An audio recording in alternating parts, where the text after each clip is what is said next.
부천신문사 대표이사 권순호라고 합니다. 반갑습니다. 저는 부천이 고향이고요. 거의 한 17대, 그러니까 한 570년 대대로 살아온 집안이고요.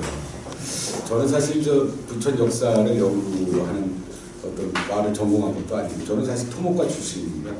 근데 개인적으로 부천의 역사나 진흥하게 돼서 관심이 있어서 공부를 하다가 제가 이제 좀 더 적극적으로 공부하게 된 계기가 초등학교 때 저희 학교 담임 선생님이 숙제를 내주시더라고요.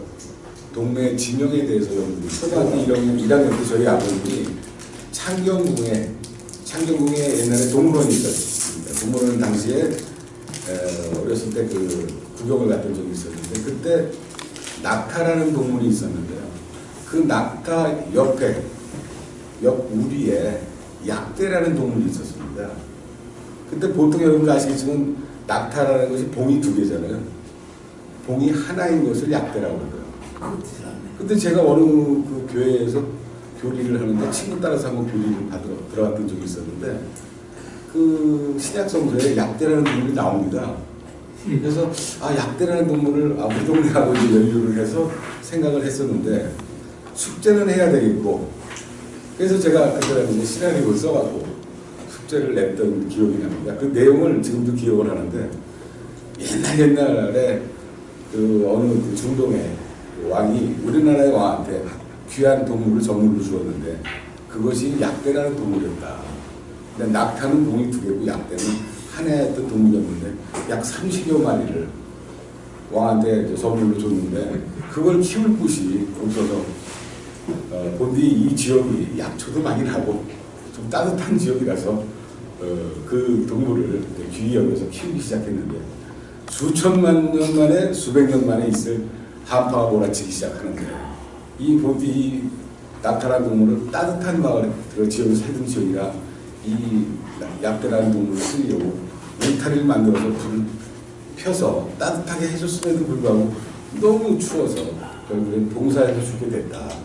그래서 이 동네 사람들이 슬피 여겨 그 이후부터 이 동네를 약대라고 했다. 이게 했었는데 부천시 교육청에서 초등학교 학생 사회교육을 연구를 근 1년에 걸쳐서 했답니다.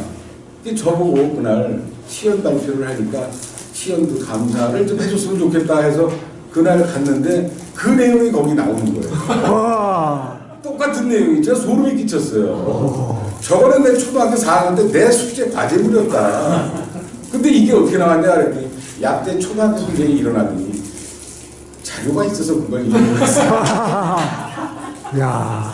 그 40년 만에 제가 초등학교 4학년 숙제 과제물로 낸 것이 교육청에서 실제 있었던 사회교육 개념으로 그걸 갖다 전복을 시켜서 교육자료를 만들어 놨더라고요. 이건 다 가짜다. 다 잘못됐다. 그래서 제가 그때부터 사실 어떻게 보면 지명이라든가 언어학이라든가 역사학을 개인적인 취미로 공부를 하다가 이대로 내버려둬서는 안 되겠다 싶어서 이제 본격적으로 이걸 체계화시키고 역사 달력을 만들고 그래서 대대적으로 홍보를 하기 시작했던 겁니다. 그래서 역사 달력을 제가 본인 사비로 근 한 3,500만 원을 들여서 한 40부를 제작해서 각 초등학교, 중학교, 고등학교에 각 교실에 한 부씩 배포하고, 그 다음에 관공서에 이런 데 배포하면서 부천의 역사는 이런 곳이다 라고 하면서 홍보하고 강의를 했던 것이었고요. 오늘이 아마 181회의 강의를 하는 날입니다. 그래서 제가 저희 신문에 제가 부천 역사가 바로 서는 그날까지 100회 강연을 무료로 시연하겠다라고 했는데 어여뻐서 181회가 됐습니다. 그래서 오늘 우리 윈다인 그 회원분들이 또 회장님을 비롯한 또 이런 자리를 만들어서 대단히 감사드리는 말씀을 드리면서 강의를 시작하는데요. 우선 이 강의를 시작하기에 앞서서 부천의 역사다 그러면 대단히 어렸을 때부터 그 역사라는 공부다 그러면 알레르기가 있지 않습니까? 그러니까 이거는 아마 여태까지 그동안 이 중에 이제 한번 들으셨던 분도 있겠지만은 그 제가 지금부터 강의하는 내용은 여러분들이 알고 있었던 그 개념과 강의가 전혀 틀릴 겁니다. 그러니까 그냥 내려놓으시고 편안하게 들으시면 그래서 그랬구나. 또 여러분들이 생각했을 때 그거는 이랬었는데 아마 그 내용을 갖고 계시면 가슴속에서 대단히 이게 부딪히는 저항적인 부분이 있을 겁니다. 그래서 아마 재미있게 그냥 이렇게 편하게 들으시면 좀 이해가 될 거고요. 또 오늘 강의 내용 자체를 잘 들으시면 여러분들 고향이나 또 지방에 어디 뭐 여행을 가신다든가 그러면 저게 저거였었네. 새롭게 바라보는 그 시각적인 부분이 좀 넓어지지 않겠나 이렇게 생각이 듭니다. 그러면 첫 번째 강의를 하기 전에 우선 지명의 언어학적인 개념부터 우선 말씀을 좀 드려야 될 것 같습니다. 아마 어느 그 사학자라든가 어느 역사학자라든가 어느 향토사학자라든가 저처럼 이렇게 언어학적인 분류를 하면서 강의하는 강사는 아무도 없습니다.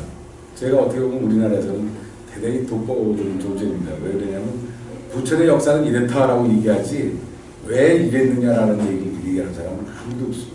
우리나라의 언어학자인 배우리 선생님이라는 분도 계시지만 그분의 언어는 이거는 이렇다라고 옛날에 이렇게 쓰여졌다라고 했지만 그 언어가 어느 시절에 어떻게 왜 그렇게 쓰여졌는지 얘기하는 언어학자는 우리나라에 존재합니다. 근데 저는 사실은 그걸 찾기 위해서 전국을 다니면서 그런 민속학자라든가 언어학자를 찾아다니면서 하나하나 지명을 풀었는데 사실은 제가 이 부천의 역사를 풀기 위해서 겁없이 했던 겁니다. 사실은. 그러다 보니까 왜 겁없이 했냐면 이 부천의 지명만 풀면 되는 줄 알았더니 이 부천이라는 그 요소가 삼국시대만 보더라도 고구려 백제 신라 이 부천에 존재하는 지명이 고구려 백제 신라 근데 더 높이 올라가자면 몽골 흑말갈 청말갈 이런 언어가 다양하게 분포되어 있는 것이 바로 부천의 지명입니다. 그러다 보니까 저는 겁없이 이렇게 하다 보니까 고구려 언어, 백제 언어, 신라 언어 그 이상의 언어까지 찾으면서 이 지명의 언어를 거의 다 풀었는데요. 저도 이제 그 중에 하다 보면 아직도 더 공부해야 될 부분이 많겠지만 더 앞으로 연구를 하고 해야 될 부분인 걸로 제가 생각이 되고 하여튼 지금 여러분들 그 언어학적인 개념에서 볼 때 잘못된 언어, 지명 이것을 우선 얘기를 하셨더니요. 여러분들 그 보통 독쟁이 고개라고 있죠. 독쟁이 고개. 독쟁이 고개. 네, 보통 독쟁이 고개라고 각 지역에 하나씩은 다 있습니다. 인천에는 독쟁이 고개라고 대단히 유명하죠. 근데 독쟁이 고개를 어떻게 푸냐면 지금 사학자들이나 언어학자, 향토학자들이 어떻게 푸냐면 독 굽는 마을이 있었나 보다. 독 굽는 마을로 풀어버립니다. 독쟁이 고개를. 근데 독쟁이 고개는 독 굽는 마을이 아니고요. 원래 독쟁이 원어는 덕, 재입니다. 길 덕자에다 마루제자입니다. 덕재가 덕이 덕재 하다 보니까 강음줄로 변해서 독이 되는 거고요. 재가 순화되면서 쟁이가 되는 겁니다. 긴 고개라는 뜻입니다. 이게 전형적인 조선 초사투리입니다. 그러니까 이거를 뜻을 풀지 못하니까 그냥 독쟁이 그러면 지금 언어로 독, 쟁이 이렇게 풀어버리는 겁니다. 이게 왜 이렇게 되느냐? 1962년도에 우리가 지금 쓰는 문자, 언어, 문화, 문자가 표준어가 62년도에 표준어가 만들어졌습니다. 양주동 선생을 비롯한 국어 어문학자들이 표준어를 발간을 했죠. 그러면서 우리나라의 역사가 뒤틀리기 시작을 합니다. 그러니까 역사, 사학을 공부하는 사람들이 예전에는 역사학하고 언어학을 같이 합니다. 표준어가 만들어지면서 62년 이후부터 역사학하고 언어학이 분류가 되기 시작합니다. 이 역사학자들이 언어학을 하지 않아요. 그러다 보니까 여러분 생각해 보시면 아시겠지만 문자는 똑같습니다. 우리가 쓰는 문자는 똑같습니다. 서울이고 경기도고 충청도고 전라도고 제주도 똑같습니다. 하지만 언어는 다 틀리죠. 서울 언어가 있고 충청도 언어가 있고 사투리 쓰잖아요. 또 지명이 있는데 지명이 또 다 틀려요. 지명은 62년도에 언어 개혁을 하면서 개혁한 언어로 지명을 바꿔 써야 되는데 지명은 그대로입니다. 자, 그러다 보니까 언어와 문자와 지명이 다 틀립니다. 지금 현상이. 이걸 바로 어음괴리 현상이 벌어지고 있다. 그러다 보니까 지금 옛날 지명은 옛날 언어로 풀어줘야 되는데 지금 언어로 푸니까 전혀 다른 뜻이 되는 겁니다. 독쟁이가 대표적인 겁니다. 여기 그 강원도에 가면 절골이라고 있죠. 절골 휴양림이라고 있을 겁니다. 그러면 지금 또 그걸 어떻게 푸냐? 아, 여기 절이 있었나 보다. 이렇게 풀어버립니다. 그 절자의 한자를 보면 절개절자에다 마을골자 씁니다. 그건 무슨 뜻이냐면 절개한 듯한 그러한 지형이기 때문에 낙석의 위험이 있으니 조심하라는 위험 표지판입니다. 그게 구한말까지 쓴 위험 표지판입니다. 그게 우리나라에. 근데 62년 이후에 무슨 그게 절이란 말이에요. 근데 절개절자를 절로 사로 인정을 해서 아, 절이 있었던 곳이냐라는 괴리 현상이 벌어진 대표적인 예입니다. 그래서 강원도 쪽에 가면 절골 휴양림이다, 절골이다라는 것은 절이 있었던 터를 얘기하는 것이 아니라 절개한 듯한 형상. 그러니까 낙석의 위험이 있으니 조심하라는 위험 표지판이다. 이렇게 보시면 여러분들 아마 강원도 쪽 다니시면서 쉽게 이해가 되실 겁니다. 바로 이러한 지명이 전혀 다른 뜻으로 변하기 때문에 이 지방의 향토사라든가 어떤 그 지명 이런 부분이 전혀 다른 뜻으로 변한다. 그래서 그런 것을 참고해서 아마 부천의 지명이 풀어져야 될 것이다 라고 생각합니다. 자, 그러면 부천이 예전에는 광역이 전국 234개의 지방자치단체 중에서 땅의 면적이 가장 적은 데가 뭐 동두천하 이런 데는 빼고, 이건 위성도시니까 만들어진 도시고 땅 면적이 가장 적습니다. 부천이. 근데 여러분들 몇십 년 전까지만 해도 부천이 전국에서 가장 큰 지역이 있다고 생각하면 여러분들 이해하시겠습니까? 부천이 100여 년 전만 해도 100여 년까지는 안 가죠. 61년도까지만 해도 전국에서 가장 큰 지역입니다. 부천이. 지금의 강서구, 양천구, 구로구, 금천구, 영등포구, 희운구까지 부천이었습니다. 이걸 아시는 분이 있으세요? 여러분들 옛날에 영등포 교도소라고 있죠. 그 영등포 교도소의 첫 그 교명이 부천교도소입니다. 부천교도소였다 영등포 교도소로 바뀐 겁니다. 영등포 교도소를 여러분 그 다음이나 치면은 원 교도소명은 부천교도소라고 나옵니다. 영등포같이 국까지 부천군이었습니다. 여러분. 자, 김포 쪽으로 볼까요? 김포만 빼고 검단서부터 다 부천군이었습니다. 그럼 인천 쪽을 볼까요? 인천시 동구만 빼고 다 부천군이었습니다. 부평 당연하죠. 그 다음에 웅진군, 인천 앞바다의 모든 섬이 다 부천군 관할이었습니다. 자, 이쪽으로 볼까요? 자, 시흥, 그 다음에 안양시, 안산의 대부도까지 다 부천군 관할이었습니다. 전국에서 제일 컸습니다. 부천군. 그렇죠? 인천 사람들은 잘 아는데 왜 부천 사람들은 이걸 모를까요? 인천 사람들은 여기가 다 부천이었었다 얘기를 합니다. 인천 앞바다에 있는 섬에 놀러 가시면 거기 원주민이 있으면 야, 옛날에 여기 부천이었지? 맞아요, 부천이었어. 다 인정을 합니다. 근데 부천 사람들만 몰라 그걸. 아이러니하죠? 역사, 문화, 공무원들 다 잘못됐대요. 그럼 부천이 어디 있었나요? 이 부천시 공무원이 2,150명이니까 부천구청이 처최에 어디 있었는지 아는 공무원 하나도 없습니다. 인천에 답동성당 있죠? 네. 그 자리가 바로 부천구청 자리입니다. 답동성당 뒤로 가시면 군청 입구가 나옵니다. 거기에 돌담이 있으면 그 부천군청 당시에 돌담 형성한 그 자리가 그대로 보존되어 있습니다. 여러분. 그래서 아까 우리 송 회장님 등산 투어를 하셨을 때 제가 거길 갔을 때 가슴이 벅차갖고 오면서 정말 부천 사람들 역사 투어할 때 이 투어 자리를 내가 다 만들어 봐야 되겠다. 여기가 부천이었었다. 여러분들 부천 사람들이 지금 반경 8km도 안 돼. 역사를 알면 정말 자부심을 가질 수 있죠. 이걸 부천시청 공무원들, 여기 문화원, 홍보실 아무도 아는 사람이 없습니다. 아이러니하게도 재미나게 경찰서장, 세무서장, 소방서장 이런 단체장들이 오면 역사에 관심 있는 분들이 많아요. 이게 제일 안타까운 게 그분들이 문화를 하도 안 가르쳐줘, 시공부실가 너 안 가르쳐줘. 이걸 아는 사람이 없대 역사에 대해서.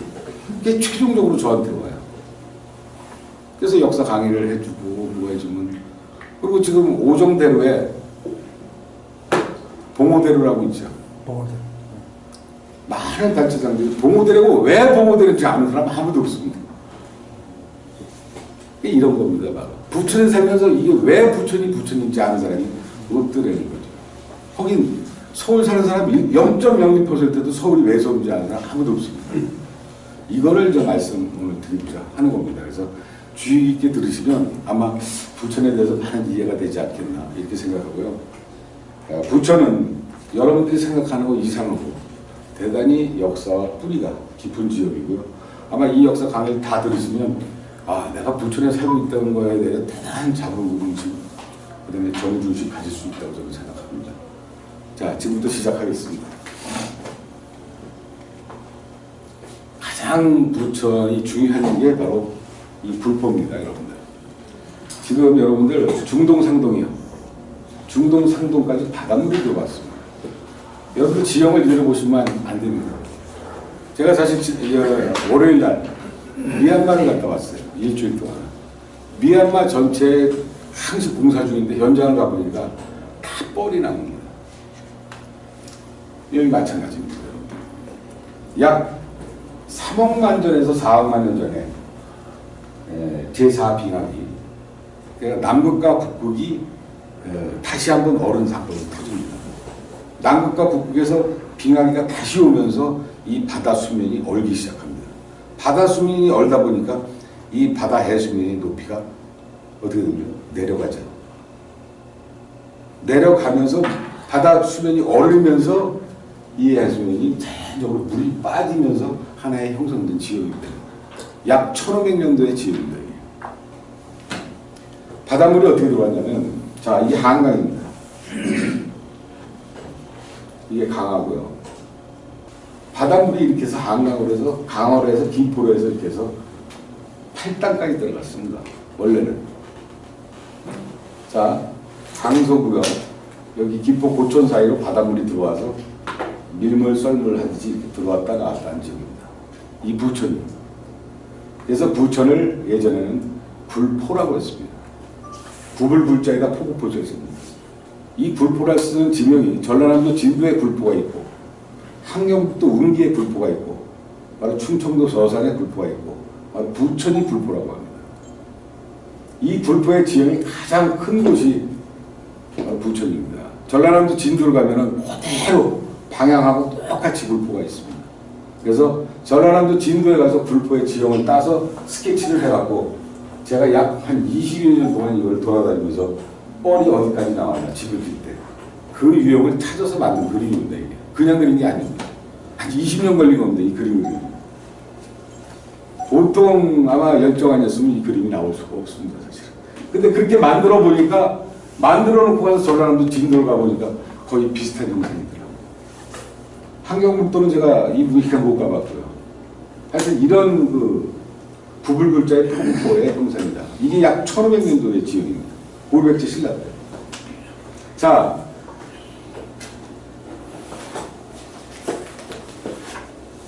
이렇게 돼 있고요. 그 다음에 통일신라가 되죠. 통일신라가 되면서 나당연합군에 의해서 고구려 백제를 멸망을 시키죠. 그래서 통일신라가 되면서 여기다가 그 전에는 주부토군이었었어요. 부천에. 주부토군이었다가 토군이었다가 바로 계양산 아래서부터 약대동하고 삼정동 사이에 긴 제방을 쌓습니다. 긴 제방을 쌓아서 여기는 물을 빼내기 시작하죠. 이렇게 이쪽으로 빼내기 시작하면서 여기 하나씩 조금씩 개간을 하고 개발을 하게 되죠. 물을 빼다 보니까 자연적인 천이 생기죠. 그걸 바로 불포천이라고 하는 겁니다. 여기 사람들은 불포천은 아는데 불포는 잘 모릅니다. 이 전체를 불포라고 그러고요. 불포라고 그러는 거고 이 물을 빼기 시작하면서 바로 자연적인 천을 갖다 불포천이라고 합니다. 인천 사람들은 불포천이 부평 인천이라고 그래요. 뭔지도 모르고 이 개념도 모르고 불포라는 개념은 바로 이런 형상을 한 폭우가 많은 지역에 있는 지역을 불포라고 그러죠. 여기서 물이 빠지기 시작해서 빼내는 천을 갖다 바로 불포천이라고 하는 겁니다. 이 개념을 모르면 불포 개념과 불포천의 개념을 모르는 겁니다. 이 부천 사람들은 불포천은 아는데 바로 불포의 개념을 모른다. 그래서 또 한 가지 또 부평 사람들은 왜 부평인지 아는 사람이 아무도 없습니다. 자, 부평이 이쪽이죠. 물을 빼다 보니까 뻘이 생기죠. 그 뻘 위에 불을 형성시키라는 지향적인 요소에서 원음은 부뻘이 맞습니다. 뻘 위에 불을 형성시키라는. 근데 한자어로 만들려니까 부평이 되는 거죠. 이 평야에 불을 형성시켜라 라는 지형적인 요소에 바로 부평이라는 지명이 탄생하는 겁니다. 통일신라 이후 때부터. 부평 사람들은 부평이라는 지명이 통일신라 때인지 조선시대 때인지 왜 부평인지 모릅니다. 이 사람들. 이 군포의 역사를 풀어야 바로 부평의 역사가 나옵니다. 그리고 부천이 바로 이 군포천을 중심으로 부를 이루라는 바로 지형적인 요소 부천이라는 지명이 탄생하는 겁니다. 그래서 부평과 부천과 그 다음에 불포와 불포천의 역사는 바로 부천의 역사를 알려면 기본적으로 이 역사를 알아야만이 부천과 부평의 역사가 나오는 겁니다. 자, 뻘을 떼고 불을 빼고 했음에도 불구하고 여기는 자연적인 유수지지죠. 중동상동 자체가 유수지지. 계양산을 지명을 제가 가장 늦게 풀었습니다. 계양산을 아무리 풀어서 저 계리까지 갔다 왔어요. 이 계양산 지명을 풀기 위해서. 저 계수나무 계자인데 계양, 계수나무가 많은 지역이라는 거예요. 우리나라 토종 계수나무를 찾아서 충청도 칠곡인가 거기까지 가봤어요. 제가. 계수나무를 찾아서. 이 계양산에는 우리나라 토종 계수나무가 살 수 있는 자생지가 없어요. 여기에 계수나무가 있다는 얘기를 한 번도 들어보지 못했어요. 어떤 자료를 찾아봐요.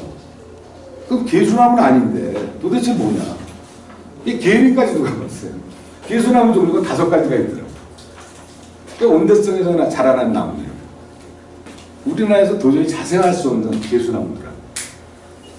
그래서 구미에 있는 산성노인이라는 우리나라의 한학의 대가이시고 타자의 대가이신 분을 찾아서 바로 계양산 이 지도를 갖고 오고 이 계양산에 대한 지명을 했더니 그분이 풀어주시는 게 첫 번째 음으로 계수나무를 풀면 안 된다. 두 번째 음을 찾아봐라. 두 번째 음을 보니까 바로 빗물개가 나오더라고요. 빗물개 계곡개자가 보입니다. 이 산에서 이 밑을 쳐다보니까 중동상동 지역에 비가 오니까 물이 많이 모여있더라는 얘기죠. 그래서 계양입니다. 그래서 지명을 대단히 힘들게 풀었고요. 여러분들 맨 위에 우휴모탁국이라는 추종지가 있죠. 나중에 나가서 또 말씀을 드리겠지만 삼한시대에 마한 지난 변환이라고 하죠. 마한의 54년 후기 역사자마다 다 틀립니다. 마한 지난 변환이 한반도 내에 있었다. 그건 말도 안 되는 소리입니다. 마한의 54개국이 한반도에 있었다는 것은 저는 그걸 추종하는 사람 중에 하나인데 그 마한의 54국의 1국이 바로 부천에 있었습니다. 그게 바로 우휴모탁국이라는 왕국이 바로 부천에 있었습니다. 여러분들 대단한 겁니다. 이게. 우휴모탁국이라는 왕국이 약대동, 삼정동, 도당동을 중심으로 자연적인 토성을 이뤘던 하나의 왕부가 있었던 터가 바로 이 우휴모탁국입니다. 여러분들 서울에 있는 풍납토성보다도 약 300년이 앞선 왕국입니다. 그럼 여기서 어디까지 지배를 했느냐? 서울, 경기 일대를 전체를 지배했던 하나의 왕국이 있었던 터입니다. 지금 여러분들 다니엘 병원 아시죠? 약대동이든 거기가 바로 왕국터입니다. 그래서 거기가 기가 세다고 그러죠. 그래서 은행, 종합병원 아니면 그 길을 누를 수가 없다는 겁니다. 검찰청이나. 그래서 그 자리에는 아무 웬만한 업체가 들어와서 그게 큰일 나는 자리입니다.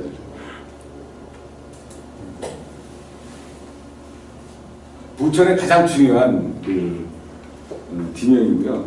사실은 이것만 갖고도 1시간 이상 강의를 해야 됩니다.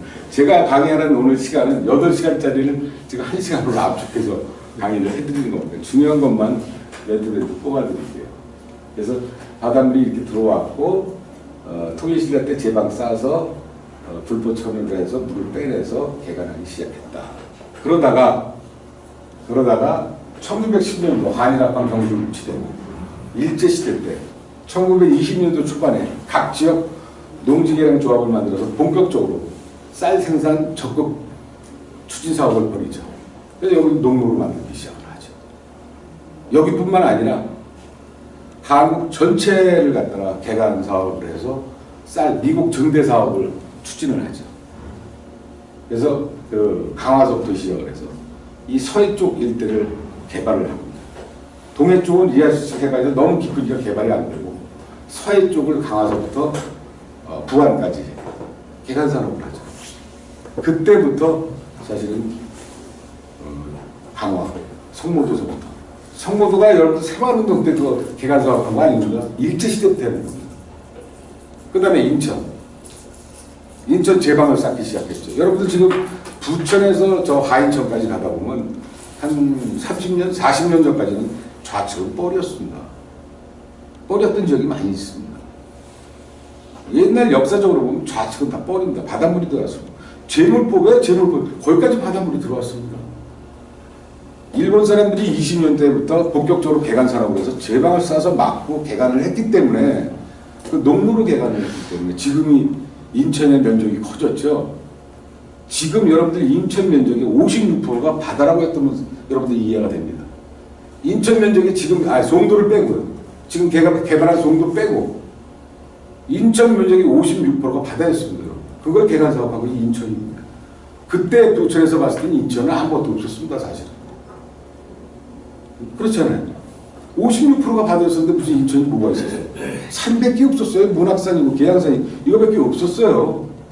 일제시대 때 와서 제방 싸고 하면서 그 제방을 누가 쌌습니까? 조선인들은 다 일본으로 징용보내고 중국에도 강제로 징용을 했죠. 그래서 인천에서 짜장의 역사가 시작되는 겁니다.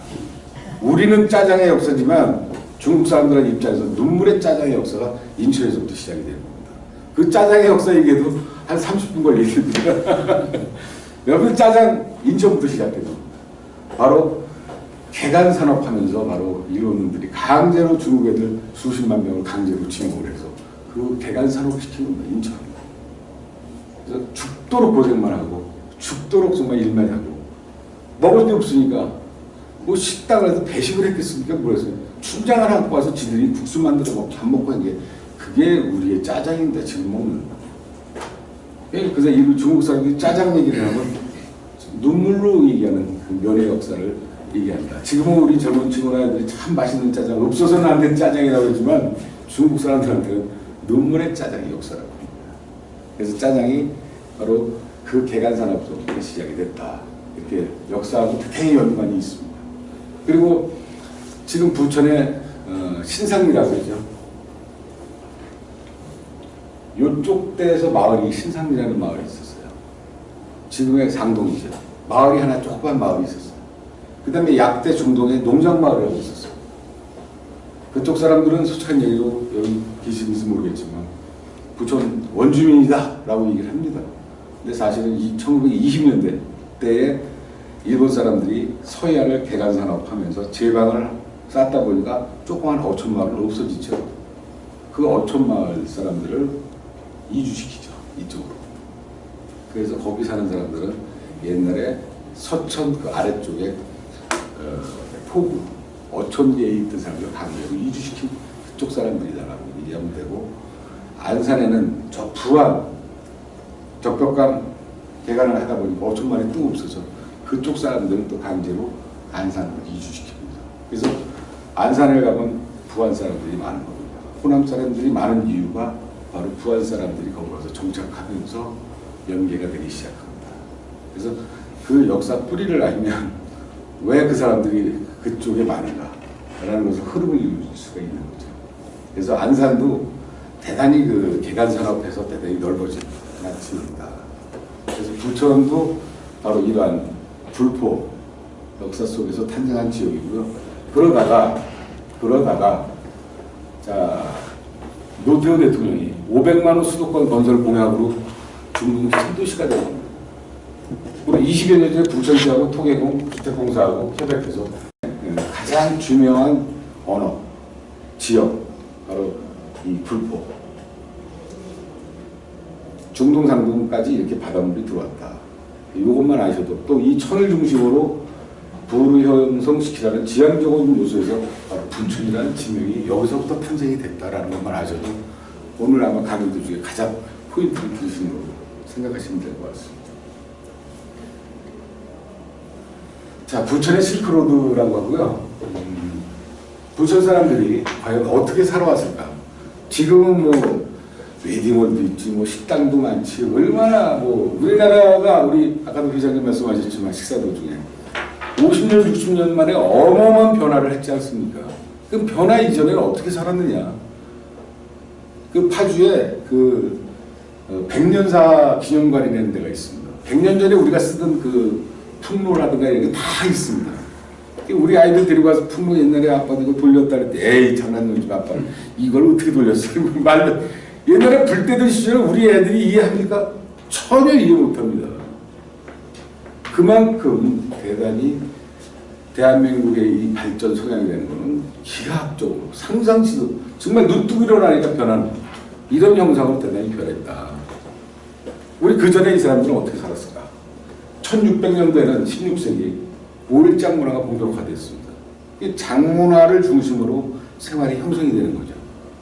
자, 그러면 제일 먼저 5.1장이 어디부터 시작이 됐을까? 바로 시흥. 지금은 시흥시라고 했는데 옛날에는 거기 뱀내라고 했습니다. 왜냐하면 그 소래산 지금 부천에서 보니까 너머 쪽에서 가보면 거기서 내려오는 내가 진짜 뱀처럼 이렇게 꾸꾸돼 있어요. 가보시면 천이 뱀처럼 이렇게 꾸꾸돼 있어요. 신기하게도 돌이 많아서 그래요. 그리고 거기를 뱀내라고 했습니다. 여기서부터 바로 5.1장이 시작해요. 그러니까 여기서 5.1장이 끝나면 소래산, 성주산을 넘어서 부천을 옛날에 소세라고 했습니다. 그게 소세 5.1장. 그 다음에 뭐 소래산 뭐 말이 많죠. 여우고개, 하우고개. 여우고개는 간단한 겁니다. 여우들이 많이 출몰했기에 여우고개고요. 하우고개는 어떤 친구들이 잘 역사나 언어학 개념을 모르는 친구들이 언덕까지 올라오니까 숨이 차서 하우하우 그러다 보니까 하우고개다. 이렇게 얘기를 하는데 그건 아니고요. 여기서부터 5.1장을 하다 보니까 옛날에 먹고 살기 힘들다 보니까 대낮에도 강도떼들이 출몰했다. 그러다 보니까 뜻을 같이 하는 사람들이 넘는 고개다. 화합할 버두, 화우고개. 3, 3, 5, 5명씩, 10명씩, 20명씩 모여서 넘는 고개다. 왜? 또 대낮에도 강도 도적들이 많은 겁니다. 여기만 있는 게 아니고 우리나라 전국에 하우고개, 화우고개 있는 고개는 장과 장을 잇는 고개다. 이렇게 보시면 됩니다. 여기만 있는 게 아니라 전국에 다 있습니다.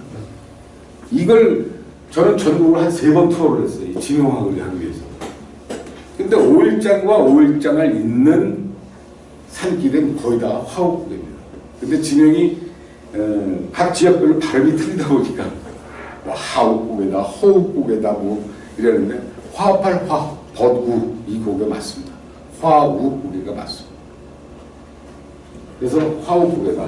그래서 소세 5.1장이 끝나면 벌막이 약대 도당동을 거쳐서 계양산 밑에 바로 황호 5.1장을 거칩니다. 여기가 우시장까지 있고 가장 큰 장소입니다. 여러분 아까 얘기했죠. 부천의 광역, 강서구, 양천구, 구구, 영동구, 시흥구, 금천구 다 왔습니다. 여기. 인천 다 왔습니다. 가장 큰 장소입니다. 여기서 5.1장을 거치면 계양산을 넘어서 검단 거쳐서 김포 5.1장. 김포 5.1장, 5.1장 끝나면 마성, 통진 거쳐서 여기서 배 타고 넘어가서 강화 5.1장. 이 사람들의 실크로드입니다. 이상하게 부천 시흥에 강화 사람들 많죠? 중매를 어떻게 하나요? 5.1장에서 중매를 합니다. 강화 여성은 얼굴 땀 보고 들고 합니다. 생활력이 강해서. 강화 여자가 나왔다.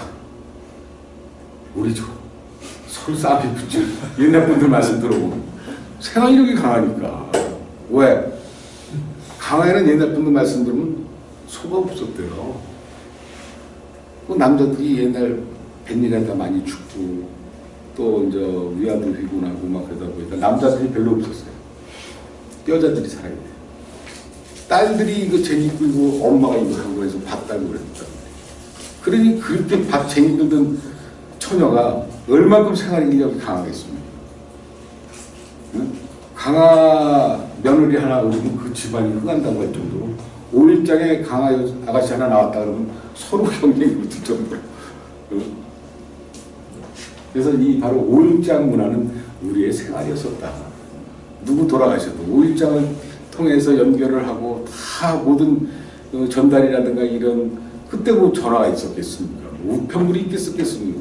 바로 이 5일장을 통해서 우리의 문화가 숨쉬었고 했던 우리의 모든 것이 바로 미술교 속에 있었다라고 생각했으면 될 것 같습니다.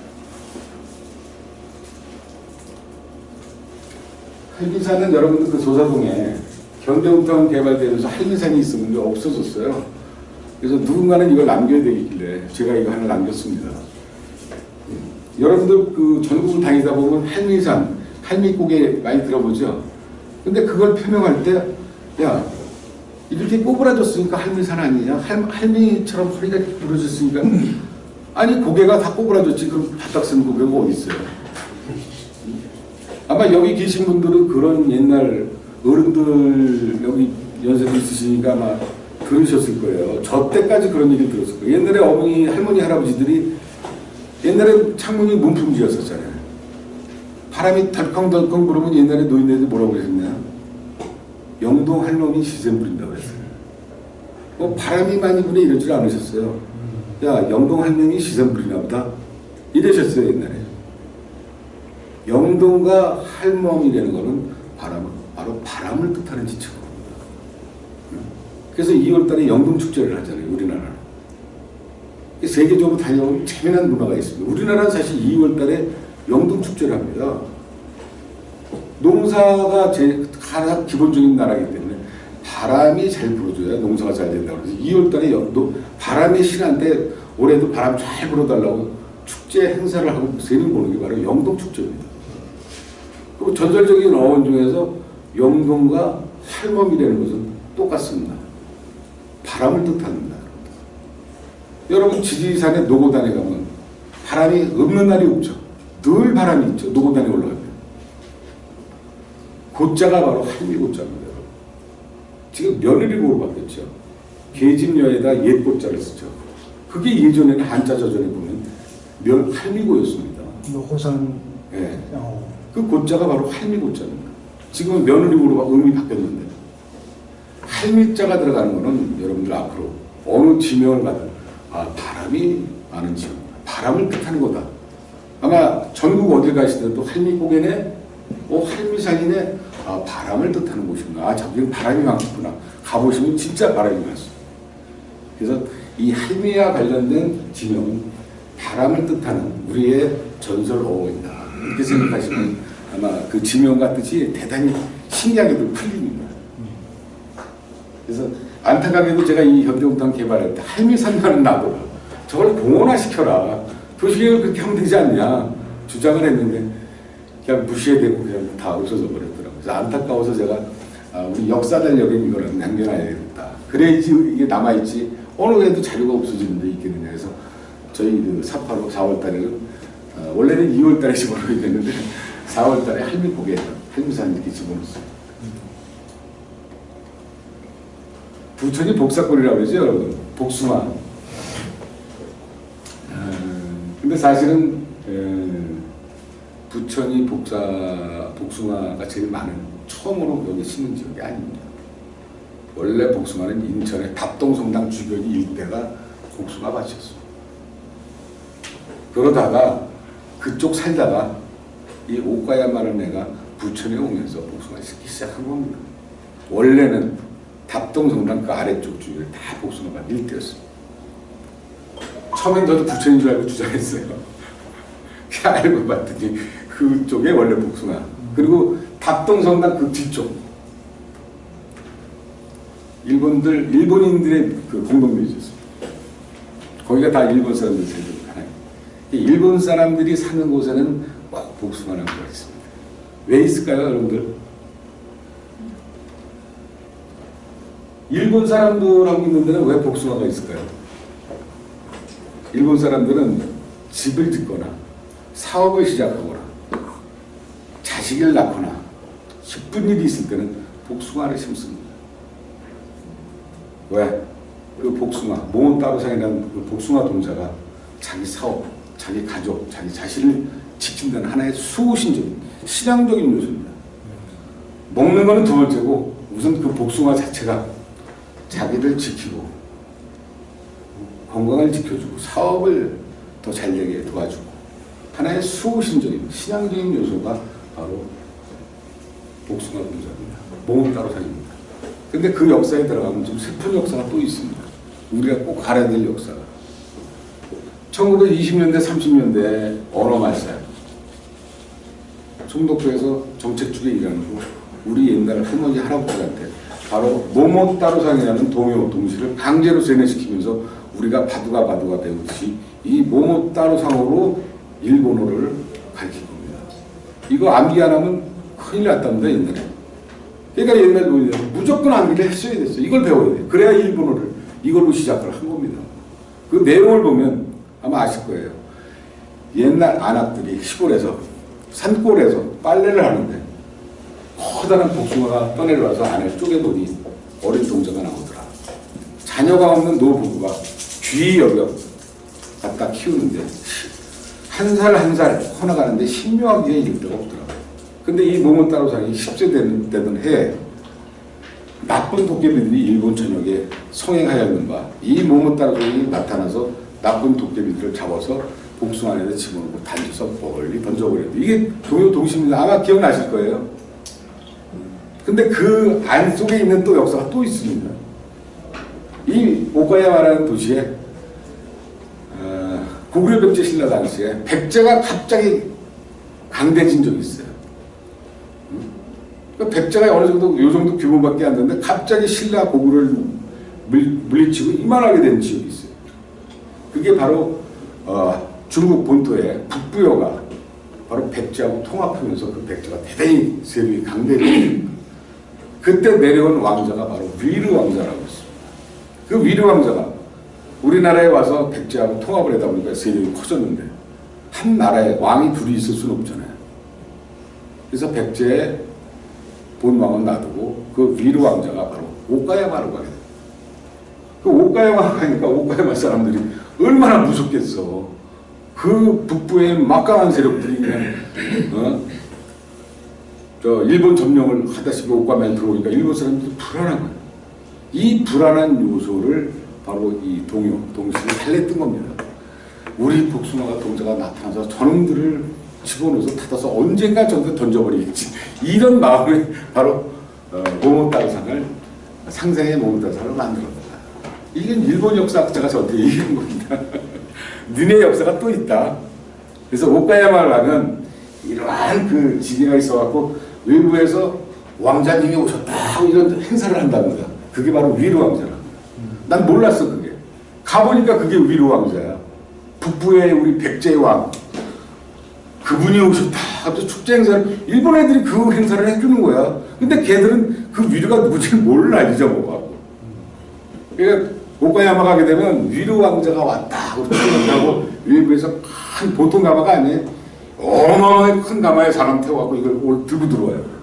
그게 바로 우리 백제의 왕입니다. 그러니까 몇백 년이 흐르다 보니까 이게 니네 왕인지 우리 왕인지 몰라요 지금 일본은. 그렇게 돼버렸다. 그래서 이 모모따로상의 그 축제 이런 의미가 좀 있다. 그럼 여러분들 일본 애들은 복숭아에 대한 개념을 하는데 우리는 복숭아 과일에 대한 의미가 없을까요? 근데 저는 이제 공부를 하다 보니까 정신문화원이나 이런 데 들어가서 파고들어서 서류를 찾다 보니까 많은 찾은 문화가 있는데 우리나라를 대표하는 과일이 무엇일까요? 여러분들 시간이 없으니까 감입니다. 여러분들. 우리나라를 대표하는 과일은 감입니다. 왜 감이냐?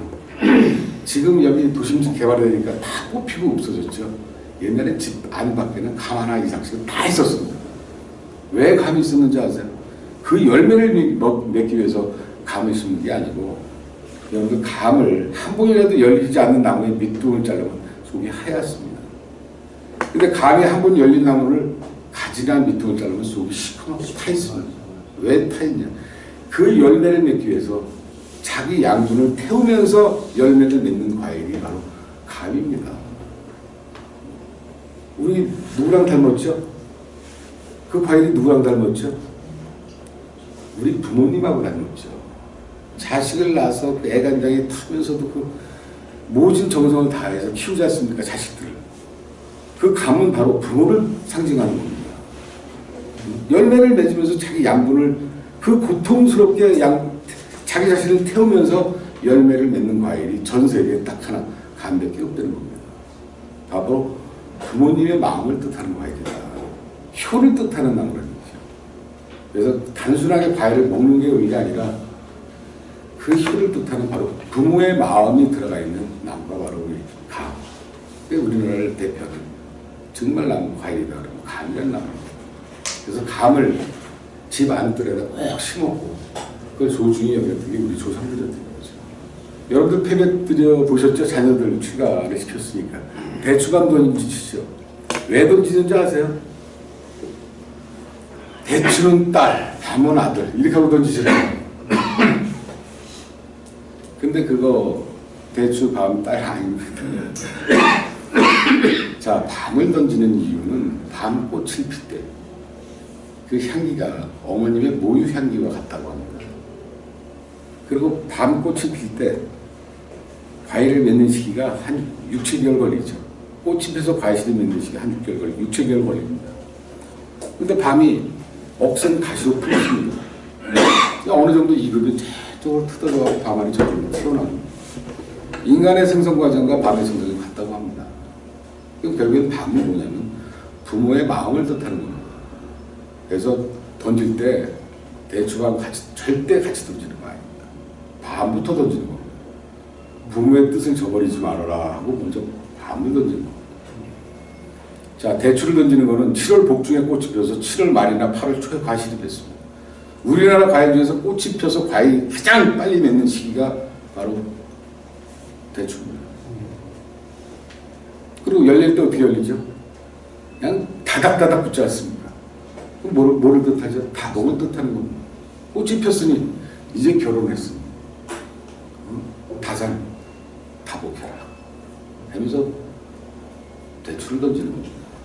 이걸 모르니까 밤하고 대추를 같이 던져. 그러니까 우리나라 유교 문화가 땅에 떨어지는 겁니다.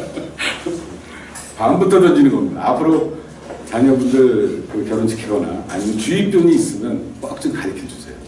밤을 먼저 던지면서 부모의 마음을 저버리지 말아라 하고 밤을 먼저 던지고 이제 대추를 던지면서 이제 결혼했으니 자손벌창해라 이렇게 던져야 됩니다. 우리 조상들이 풀 하나 심더라도 그냥 섣불리시는 민족이 아닙니다. 그 하물며 새벽 드릴 때 과일을 던지는데 그냥 던졌겠습니까? 대단히 깊은 의미와 뜻이 있죠. 그래서 앞으로 여기 계신 분들은 그 뜻과 의미를 살려서 진짜 부모의 마음, 자녀의 어떤 번착, 자손 번착 이런 뜻과 의미를 좀 기르면서 하면 좀 더 뜻이 있지 않겠나 생각이 듭니다. 자, 복사굴레는 이랬고요. 그 다음에 또 한 가지. 복숭아 가지가 귀신을 쫓나. 우리 부천의 유명한 그 무당한테 물어봤어요. 무당협회를 경신회라고 합니다. 경신회 회장한테도 물어봤고 유명한 무당은 야 복숭아 가지 또 귀신 진짜 못 오냐? 맞답니다. 근데 먹는 복숭아 말고요. 우리나라 토종 복숭아, 야생 복숭아, 대복숭아라고 그러죠. 근데 아무 복숭아 말고요. 동쪽을 향한 가지. 그 달마가 동쪽에서 온 까닭 이유 있죠. 동쪽하고 양반이 많습니다. 사과밭이나 어디 갔는데 10,000원만 주면 봉투 하나 주셨습니다. 그러면 그 봉투에 얼마든지 따서 이렇게 갖고 나오잖아요. 앞으로 절대 아무 데나 있는 거 따지 마시고요. 동서남북을 보면서 동쪽에 있는 거 따서 드십시오. 네? 동쪽에 것만. 가장 기운이 많이 섞여 있답니다. 그래서 무당들한테 물어봤더니 동쪽에 있는 그 복숭아나무에 가장 기가 많이 섞여 있기 때문에 귀신을 쫓을 수 있는 힘이 있다는 겁니다. 그래서 앞으로 과일 따 드시더라도 동쪽을 향하고. 여기 경주 출신이세요? 우리나라에 이 지구상에 감기를 치유할 수 있는 약은 없습니다 아직까지. 근데 경주 출신 민방에 감기를 치유할 수 있는 약이 나옵니다. 새벽 5시에 호박잎, 잇을 먹으면 호박잎을 따서 끓여 먹으면 감기가 치유가 된답니다. 네? 호박잎 새벽 5시에 잇을 먹는 거. 근데 PS가 있어요. 호박잎 끝이 동쪽을 향한 거. 재미난 게 우리나라의 옛날 고택들이 갖고 있는 민방에는 모든 게 동쪽을 향하고 있습니다. 네? 기가 제일 많이 들어오는 거죠. 여러분들 1월 1일 날 여기 여성분들도 계시면 죄송하지만 해돋이 가시죠? 해돋이 가시죠? 해돋이 가는데 여성분들 가는 거 아닙니다 사실. 옛날에는 남성들만 갔어요. 뭐 동해안까지 가지도 않았고요. 손자가, 할아버지가 손자, 아들, 남자들 데리고 1월 1일 날 동네 산에 올라갑니다. 새벽에 해 뜰 때 바라보고 바지춤 다 내리고 비 맞는 날인데 그게 원래. 근데 남녀노소 다 하지 않습니까 지금. 무슨 뜻인지도 모르고. 그게 바로 등고 행사라고 합니다. 조선시대 때는 바로 거품 행사라고 그랬습니다. 원래 그 여성들도 가는 거 아닙니다.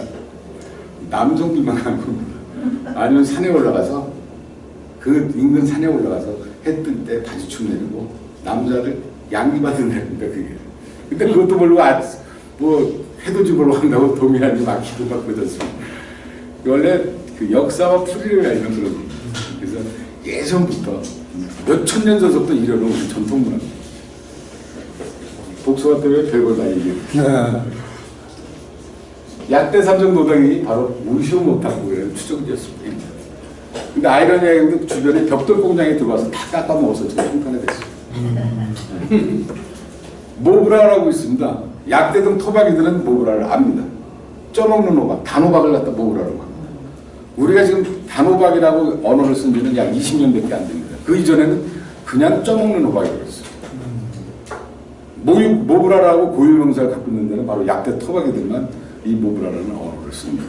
주변에 아마 약대 토박이들 있으시면 모브라를 아니냐 그러면 쪄먹는 호박 딱 얘기 나옵니다. 고유명사입니다. 우리말이? 네. 우리말이? 네. 단호박을 사만시대의 망한 언어예요. 지금 우리 언어 중에 이런 언어가 이 부천에 남아있다는 겁니다. 그 다음에 올망대라고 들어보셨나요? 올망대 들어보셨어요? 그 바닷가 쪽에 이렇게 살으셨나봐요. 중동상동에 올망대가 많았어요. 바닷물이 빠지다 보니까 여기 구멍이 좀 뚫리는데 한 요 정도만 파면 요만한 게 나와요. 식물성이에요. 뻥죽죽한데 껍질 까면 하얘. 그걸 먹었어요 어릴 때 저희. 달아. 그거를 녹말을 써서 묵을 만들었어요. 그래서 대단히 서해 쪽에 사시는 분들은 그래도 올망대를 아신다. 올망대가 대단히 많았던 유명했던 지역이기도 합니다.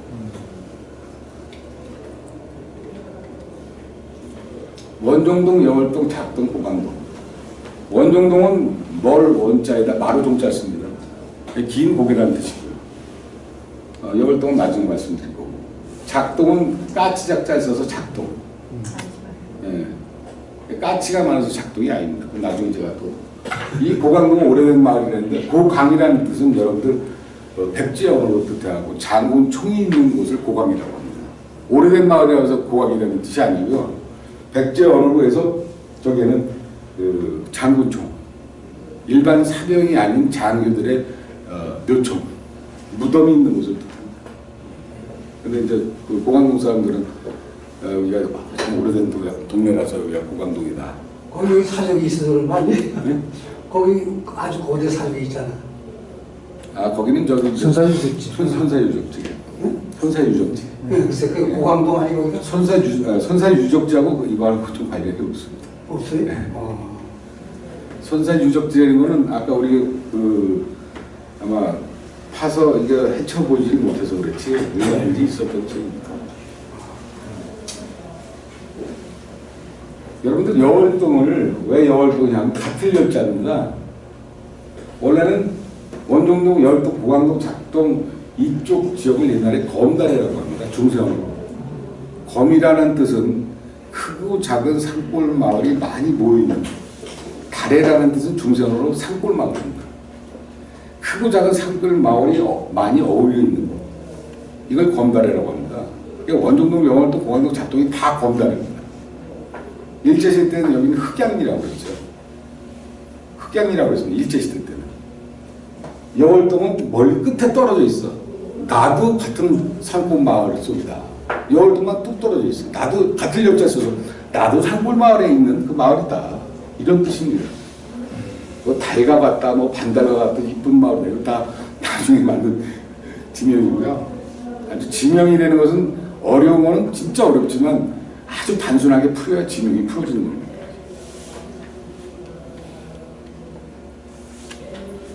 원미춘이 조말인데요. 여러분 조말고개가 가장 중요하죠. 그다음에 원미라는 뜻은 원래 이제 여기가 지금 원미산이 옛날에 멀매입니다. 멀매산입니다. 멀매가 맞죠. 네, 멀리 떨어져 있는 듯한 그런 형상의 산이다라는 뜻입니다. 그걸 멀 원자에다 아름다운 문자에다가 원미동을 만든 겁니다. 근데 원미동이 뭐 원미동 사람들만 유명해지다 보니까 멀동의 산은 없어지고 동이 산의 지명을 거꾸로 잡아먹어. 이런 형상이 있습니다. 동의 지명이 동이 산의 지명을 거꾸로 잡아먹는 형상이다. 그래서 원래는 멀매산이다.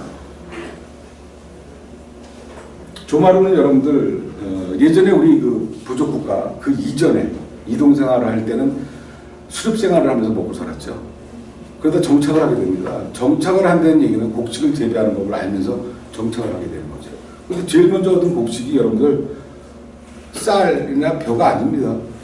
제일 먼저 얻은 곡식은 조수수입니다. 그 중에 조가 제일 먼저 심어졌다. 왜? 조는 들판이고 산이고 야산이고 뿌려서 심으면 그냥 해서 잘라서 탈곡해서 먹으면 됩니다. 70년대, 60년대, 70년대 하는데 여러분들 가평이나 철원 이쪽에는 쌀밥보다도 조밥을 먹었습니다. 주식으로. 그래서 조마루라는 얘기는 조가 많이 심어져 있는 언덕 위에 부름지라는 뜻입니다. 조마루는 부천의 옛날 고대 언어 중에서 가장 중요한 언어입니다. 우리나라 아무리 어디 뒤져봐도 조마루에 대한 언어는 여기밖에 없습니다. 사실 부천에다가 농로가 좀 있고 그렇다면 조박물관을 만들어야 되는 데가 바로 부천입니다. 사실은. 지명으로 삼한시대 마흔 언어가 조와 관련된 지명이 있는 데는 우리나라에 여기 부천 원민동밖에 없습니다. 대단히 중요한 언어. 춘희동이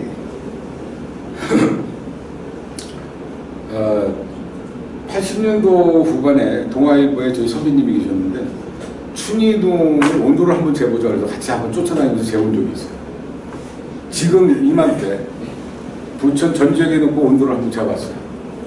춘희동이 4도에서 5도가 높습니다. 부천.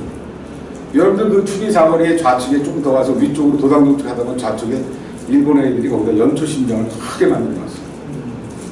그래도 그냥 연초심장 장소가 좋다고 해서 만든 거 아닙니다. 지역이 따뜻하게. 이 춘희동이 타 지역에 비해서 봄에 4도에서 5도가 높습니다. 추울 때 춘희동에 가겠어요. 왜 그런 거 아니? 이 북서풍이 부는데 이 산이 그 북서풍을 막아주고 있더라고요. 따뜻하더라고요. 양진만의 역할을 합니다.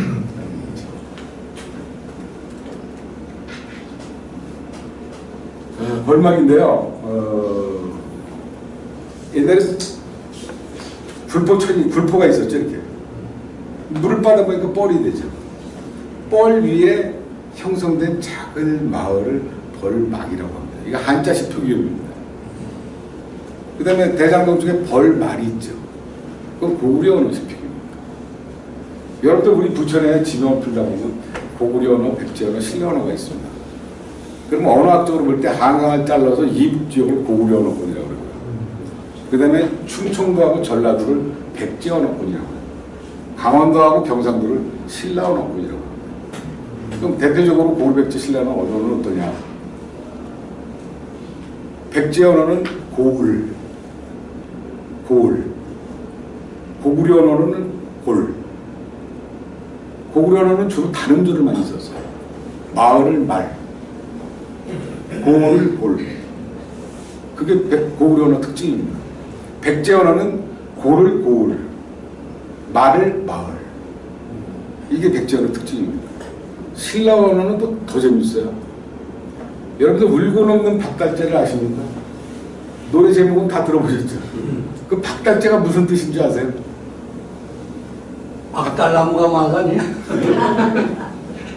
박달재라는 게 순수 신라 언어입니다. 신라 언어. 박이라는 뜻은 크다라는 뜻입니다. 달, 산을 뜻합니다. 재, 고개입니다. 큰 산에 고개를 넘다는 건 너무 힘들어서 눈물이 나올 정도로 힘든 고개를 뜻이에요. 너무 힘드니까. 그 뜻 아는 사람 우리나라 아무도 없습니다. 우리말인데도 우리가 몰라요. 달자가 앞에 가면 산이 됩니다.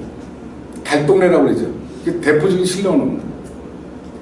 달동네 그러면 그 달이라는 것이 산이라는 뜻입니다. 근데 우리 국어사전에 뭐로 돼 있냐? 달동네 달과 가까운 동네라 이렇게 풀어버렸어요. 중생 언어를 모르니까. 그게 우리 국어사전이 제대로 된 것만은 아니다. 엉터리도 많다라는 얘기. 그러니까 이 지명을 하려니까 고구려, 백제, 신라 언어를 알지 못하면 지명을 풀 수가 없는 겁니다. 괜히 섣불리 풀었다가는 하옥국에 언어 가지고 올라니까 숨이 있어서 하옥국에다 이렇게 풀어버리는 겁니다. 모르면 모른다고 해야 되는데 아는 척 하다 보니까 지명이 달라진다. 뜻풀이가 달라진다. 이런 얘기입니다. 자, 달자가 앞에 들어가면 산인데 맨 뒤에 가면 나라가 되버립니다. 달자가. 아사달. 나라죠. 신라를 뜻하는 언어. 옛날 중세 언어. 그게 백제 언어 특징입니다. 문자가 어디 가냐에 따라서 뜻이 달라지는 게 신라 언어의 특징입니다. 재밌죠? 그래서 고구려, 백제, 신라의 특징이 그렇다는 얘기입니다. 그래서 이 벌막은 한자식 표기입니다. 그리고 우리가 벌말 매운탕이다 그러면 고구려 언어식 표기다. 여러분들 그 소사 바로 고구려 언어식 표기입니다. 고구려가 지배했을 때는 여기는 다 소세야. 근데 백제가 점령했을 때는 뭘까요? 부지입니다. 부지.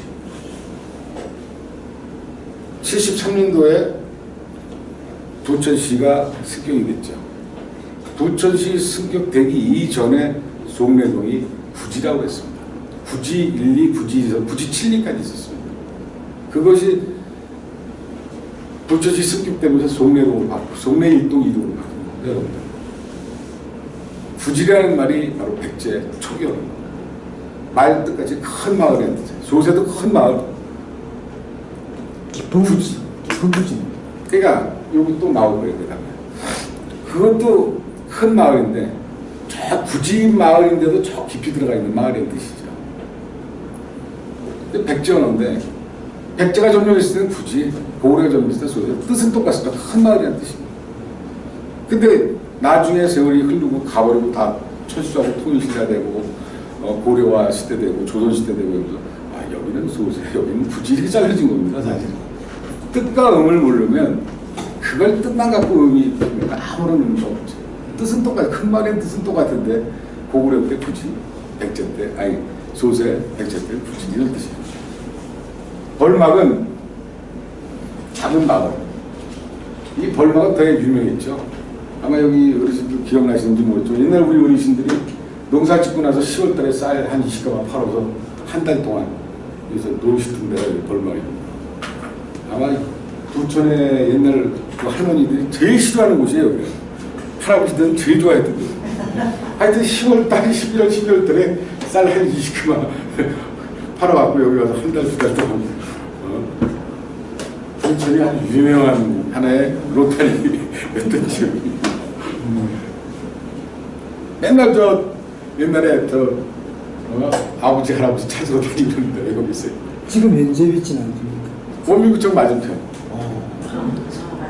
예. 부천 감정원 있죠? 원미구청 앞에. 그 뒤쪽으로 붙어요. 옛날에 길이 이거밖에 없었어요. 이게 부천에 역에서 들어오는 길. 이건 도당동 가는 길. 이건 조마루길 넘어서 원종리로 또 이 길이 이거 하나밖에 없었어요. 지금이야 짝짝 갈라졌지. 옛날에 바람이 센가 봐요. 네. 없었었죠. 지붕에 전부다가 저를 새끼 줄다가 멀은 거 보니까. 이 중동상동이 비를 많이 오면 물이 많이 찼지만 바람이 있을 때 대단히 바람이. 그러니까 여러분들 지금 5번 종점에 그쪽을 가보시면 옛날 폭우가 있던 쪽이에요. 바람이 안 왔죠. 바람도 지금. 역곡동을 갖다가 이제 버릉절이라고 그러는데요.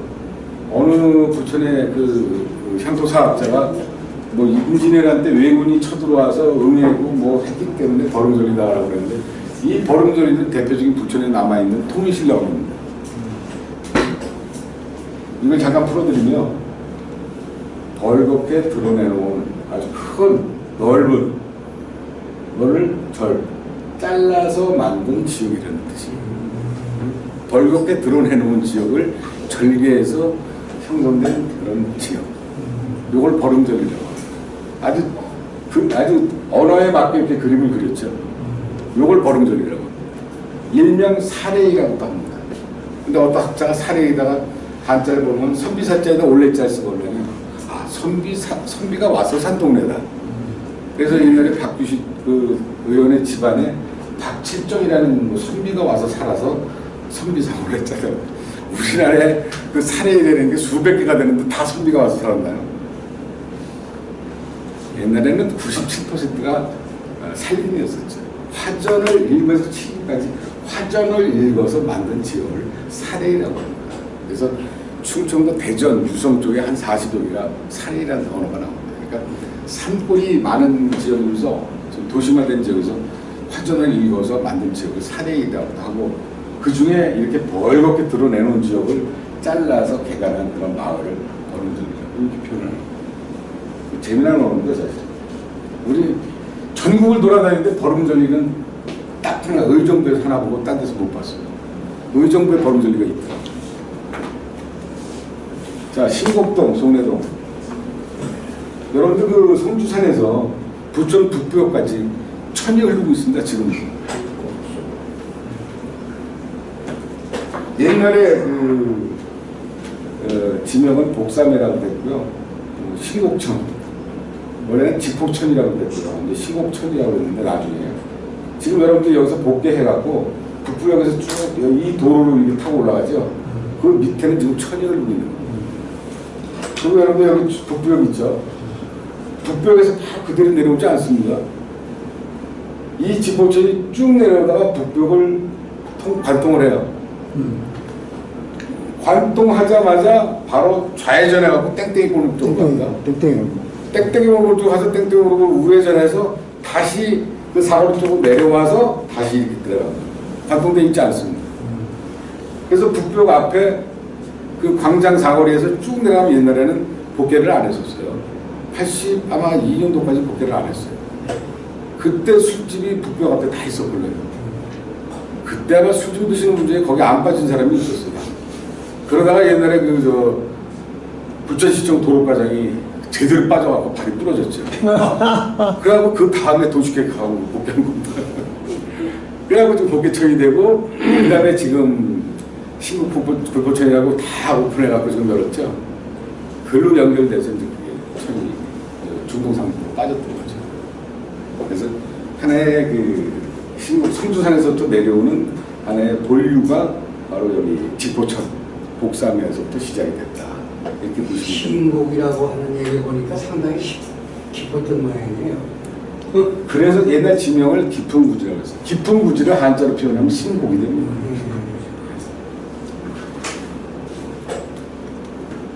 여러분들 송내동에서 인천대공원 쪽을 언덕에 올라가다 보면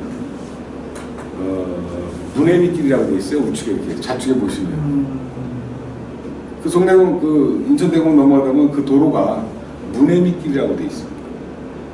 물이 넘어오는 길이라는 뜻이. 옛날에는 인천 대공원 장수동 쪽에서 물이 넘어왔습니다. 지금도 여러분 가시다가 차를 우측에 세워놓고 부대 있는 쪽에 이렇게 하고 물이 내려오는 천이 있습니다. 원래 그 천밖에 없었습니다, 사실은. 리아가 하나 정도 왔다 갔다 할 건데 그걸 이제 도로를 크게 뚫는 바람에 그거를 갖다가 이제 그때 부평인가 어디서 부천으로 문의가 왔더라고요. 이 도로를 뭐로 했으면 좋겠느냐. 저한테도 연락이 왔길래 야, 그 물이 넘어오는 길이라고 해서 옛날 노인네들이 문해미로 했으니까 문해미 길이 맞다. 그때 지금도 문해미 길이라고 이렇게 만들어놔 좋더라고요. 그래서 옛날 쓰던 지명 그대로 남깁니다. 지금 여기 가보시면 전혀 안 그럴 것 같죠. 물이 넘어와요. 그래서 그 송내동 사람들이 그 장수동에서 넘어오는 그 물로 농사를 짓고 천수답지고 이렇게 살아왔던 겁니다. 그래서 원혜영 시장이 중동상동 개발할 때 도시공사에서 200억을 아마 그 공공시설의 부지에다가 지원을 해준다고 그랬을 때 그때 그 시민의 강을 만들어라. 200억이면 만들 수 있다. 만들어라. 그때 제가 자문을 해줘서 이렇게 만들게 된 겁니다. 대공원 그쪽에서 우리 쪽으로 왔다는 말씀이에요? 네. 여기서 보면 거기 낮은 것 같죠? 생각을 거기 높습니다. 거기서 이 송내동은 넘어와서. 대공원 거기서 보니까 서울에 보고 있지 않습니까? 네. 그쪽으로 그 계곡이 흘러가던데. 네, 거기가 높죠. 자, 오정동, 오세동 큰 마을인데요. 오정동이라는 말은 여러분들 그 옛날에는 오제이라고 그랬죠. 오제이라고 해서 나오. 그냥 직역해서 풀면 자기 자신을 겸손하게 전은요라고 하는 이렇게 직역을 해서 풀는데 그렇게 풀면 안 되고 두 번째 음에 정확하게 말씀드리면 글일과 웅얼거리고입니다. 글일과 웅얼거리고. 그래서 글이라는 거는 금 발음이 나오는데 거기서 금으로 쓸 수 있다. 그래서 오정은 검골, 금골이라고 한다. 그러니까 검골, 금골이라는 얘기는 크고 작은 농촌 마을이 어우러져 있는 큰 마을이라는 뜻입니다. 그렇게 오정이라는 지명을 그렇게 풀어야 되고요. 그 다음에 방울이뜰이라고 오정구청에 있는 자리가 이제 방울이뜰이라고 하는데 바닷물이 들어온 거를 제방을 쌓아서 만든 뜰이라는 뜻입니다. 그래서 부천은 이 바닷물과 관련된 대단히 중요한 요소가 있는 지역입니다. 다음에 어떤 좋은 기회가 되면 더 좋은 어떤 강의 내용 갖고 찾아뵐 수 있도록 하겠습니다. 하여튼 두서없이 강의 들어줘서 대단히 감사합니다. 감사합니다.